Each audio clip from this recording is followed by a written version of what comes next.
Hello guys, hello. This is for Air Signs, Gemini, Libra, and Aquarius. Welcome dito sa aking channel, Kapalaran 888. Welcome. Alamin natin ano bang messages, vibration, gabay, energy para sa inyong lahat.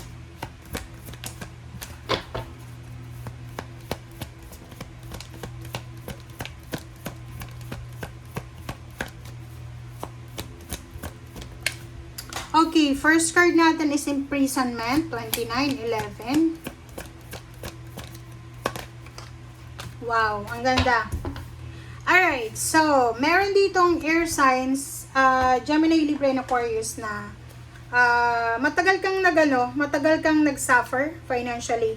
Kumbaga, imprisonment yan eh. Masyado kang ng problema sa financial mo. And maraming beses ka na nawala ng pera, nawala ng trabaho, naging unstable, or whatever man. Sa ngayon, sinasabi ng baraha, lalo na sa 2 araw na ito, na yung minamanifest mo na financial freedom, may makikita ka na rason this week kung paano ka makakaalis dyan. Like for example, there's a light sa end of the tunnel, nakikita mo dyan. May pag-asa, okay? So, like, kung literal ka na nakakulong ka sa jail, this 2 days, parang marirealize mo, may pag-asa ka pa para makalaya. Relationship, ganun din. Kung sa relasyon, pakiramdam mo, hindi ka na masaya, nakakulong ka, nasasakal ka, andito yung mga butterflies, transformation. You have several choices and options para makaalis dyan sa kung ano man na stagnant na yan. Okay? Lalo sa trabaho, kung halimbawa lang na sa trabaho, pagod ka na, tapos gusto mo nang umalis, yung 2 days na to, mayroong mga paraan, may information, may paraan, mayroong way out na posibleng makikita mo. Okay? Alright. So, let's check.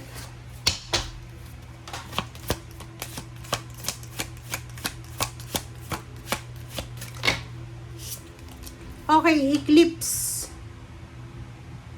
So, yun. Ang eclipse card na yan, sinasabi niya na maraming beses ka na dumaan sa darkness. Marami ka ng problema na pinagdaanan.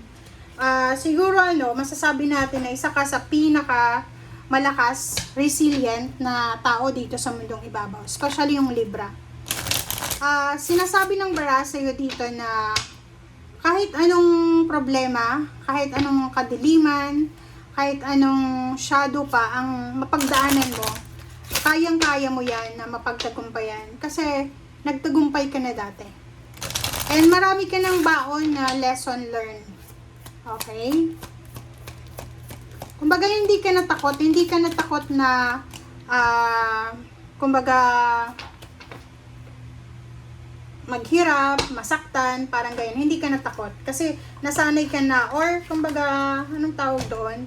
Naranasan mo na.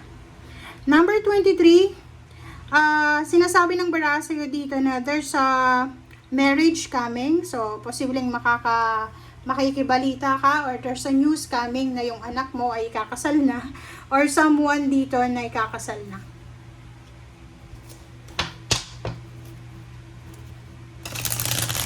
Or possible din dyan na kung ikaw ay kasal, may asawa ka, tapos gusto mong makipaghiwalay, these 2 days daw ay mayroong rason ka na. Kumbaga, mayroong kang solusyon na maiisip kung paano ka makakaalis dyan sa buhay na ganyan. Okay, 6 of Earth, 5 of Air. O, diba? Sabi ko sa'yo love life to. Love life and pera. Sinasabi ng baraha kung may mga financial problems kayo. Kung yung problema mo dito sa imprisonment is pera, mga bills, mga bayaran, sinasabi ng baraha huwag kang mag-alala kasi there's someone possible na makatulong sa'yo. Sinasabi ng baraha sa'yo dito sa 6 of Earth na ano man daw yung problema na pinagdadaanan mo sa ngayon, mapa-financial man yan, mapa-relationship, there's a accomplishment, there's a completion, matatapos at matatapos. Lalo sa relationship, may naghiwalay, may nag-away, family, magnanay, magtatay, magkapatid, magkarelasyon, posibleng magkaroon kayo ng reconciliation. Posibleng maayos ulit yung relationship. So, nakikita ko sa'yo dito na marami kang may isip na, kumbaga, realization. Ngayon mismo, na 2 araw na to.